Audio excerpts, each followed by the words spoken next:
Gadis penurut Tuan Mafia, part 27 dibalas anggukan. Deru nafas besar, membuat Kelvin menatapnya serius.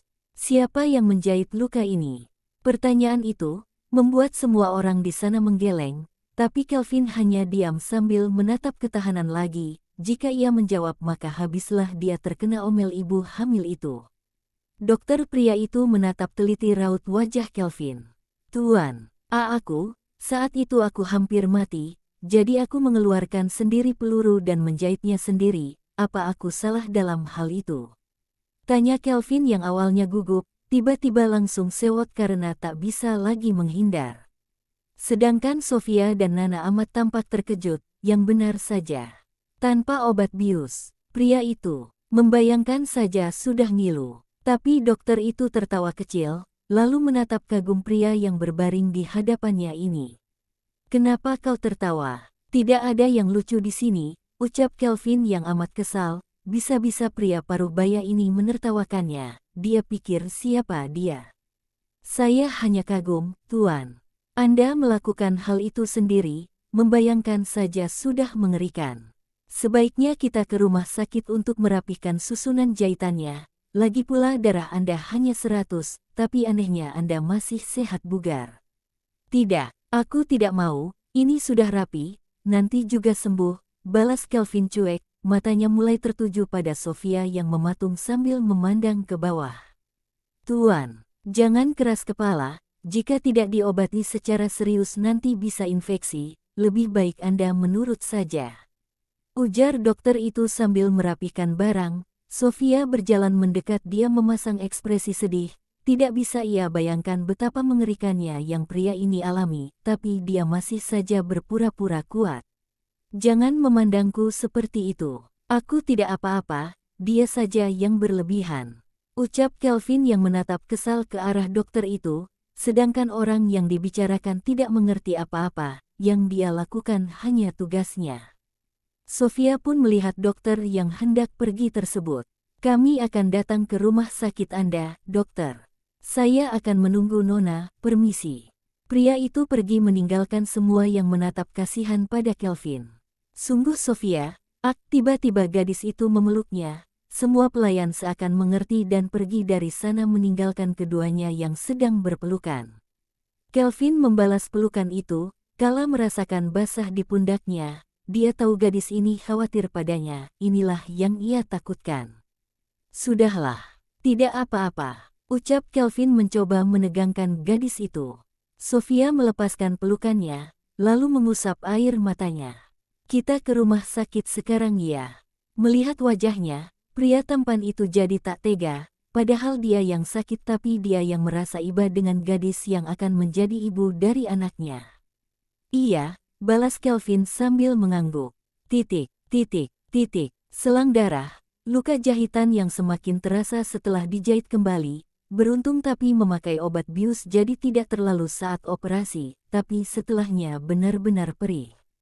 Sofia yang baru kembali setelah membeli beberapa makanan, datang dengan senyuman. Tuan, tadi aku membeli beberapa jajanan yang enak. Melihat wajah ceria itu, seakan ia lupa pada lukanya.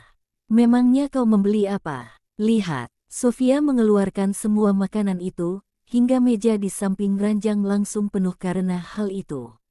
Kau sudah tak masuk lagi? Tanya Kelvin, yang dibalas gelengan dari Sofia. Selama aku tidak mencium bau yang membuat mual, aku tidak akan muntah, balasnya enteng. Syukurlah kalau begitu. Sofia memberikan semangkuk bubur pada Kelvin, pria itu menatapnya saja sudah mual. Tangannya mendorong wadah bundar itu. Tidak, aku tidak mau makan itu. Kenapa? Kata dokter Anda harus makan yang lembut dulu. Tapi aku tidak suka itu. Ayolah Tuan, Anda ini baru saja dijahit. Kau ini kejam sekali, kenapa aku harus makan makanan yang menjijikkan itu dan kau yang enak-enak? Tanya Kelvin sewot. Siapa yang sakit di sini? Tidak, aku tidak mau. Bantah Kelvin yang terus mendorong bubur itu, hingga akhirnya Sofia menyerah. Anda ini keras kepala sekali, ya sudah makan saja sepuasnya tapi kalau Anda sakit jangan harap saya akan peduli, ucap Sofia yang ngambek karena sifat Kelvin yang menyebalkan. Gadis itu pergi keluar dengan langkah kesal. Beberapa detik kemudian Kelvin berteriak kesakitan. "Au, aduh sakit sekali, luka sialan, aduh." Pintu kembali terbuka memperlihatkan Sofia dengan wajah khawatir parah, langsung berlari memegang perut Kelvin. "Apa yang terjadi? Saya panggilkan dokter." "Iya." Saat kaki itu hendak pergi lagi, Kelvin segera meraihnya, hingga dia tidak bisa pergi lagi. "Tuan, kenapa? Bukannya Anda kesakitan tadi? Saya takut Anda kenapa-kenapa." "Aku baik-baik saja," balas Kelvin yang mulai mengambil kentang goreng yang banyak topping saus di atasnya. Sofia mulai kesal, tapi pria itu hanya makan sambil memperlihatkan senyuman jahilnya pada Sofia. Dia senang melihat ekspresinya yang kesal. "Tuan, Anda benar-benar menyebalkan," ucap Sofia yang kesal bukan main. Jika dia punya keberanian, dia sudah memaki pria ini sepuasnya. "Jangan mengancamku seperti itu jika kau tidak bisa menepatinya. Berpura-pura saja kau sudah panik, hahaha." "Dasar menyebalkan," ucap Sofia sambil duduk di sofa yang ada di ruangan itu. Beberapa hari kemudian, Kelvin yang sudah muak dengan bau obat, meminta pulang paksa pada Dimas sakit. Walaupun mereka keras kepala untuk tidak memulangkan, tapi Kelvin lebih keras kepala daripada mereka sehingga dia diizinkan. Sedangkan Sofia hanya menggeleng saja melihat tingkah tuannya yang akan menjadi calon suaminya dan juga ayah dari anaknya. Dia berjalan dengan begitu gagah, walau lukanya masih basah, dia bergerak seperti tak ada apa-apa dalam tubuhnya. "Ayo pulang," ucap Kelvin sambil menarik Sofia. Gadis itu bangkit. "Anda ini seperti robot saja, sakit begitu masa sama sekali tak terasa." "Kata siapa?" tanyanya yang sedikit menekuk alis.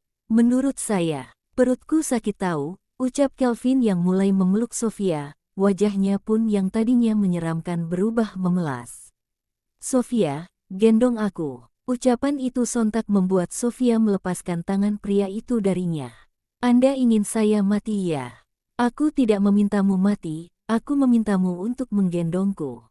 Tapi tetap saja itu membunuh saya secara tidak langsung, tubuh Anda jauh lebih berat daripada saya," ucap Sofia yang sangat sewot.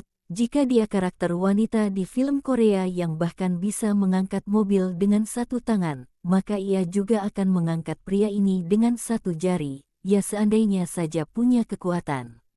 Tiba-tiba Kelvin menggendong Sofia ala bridal style. Tentu saja Sofia terkejut bukan main mendapatkannya. "Tuan, apa yang Anda lakukan? Lihat, aku bahkan bisa menggendongmu walau sedang sakit, jadi ayo kita pulang," ujar Kelvin yang berjalan sambil menggendong Sofia. "Tuan, turunkan saya," ujar Sofia yang merasa malu dilihat banyak orang. "Seperti kau sangat senang memakai bahasa formal ya?" tanya Kelvin yang mulai panas mendengar Sofia yang menganggapnya sebagai majikannya.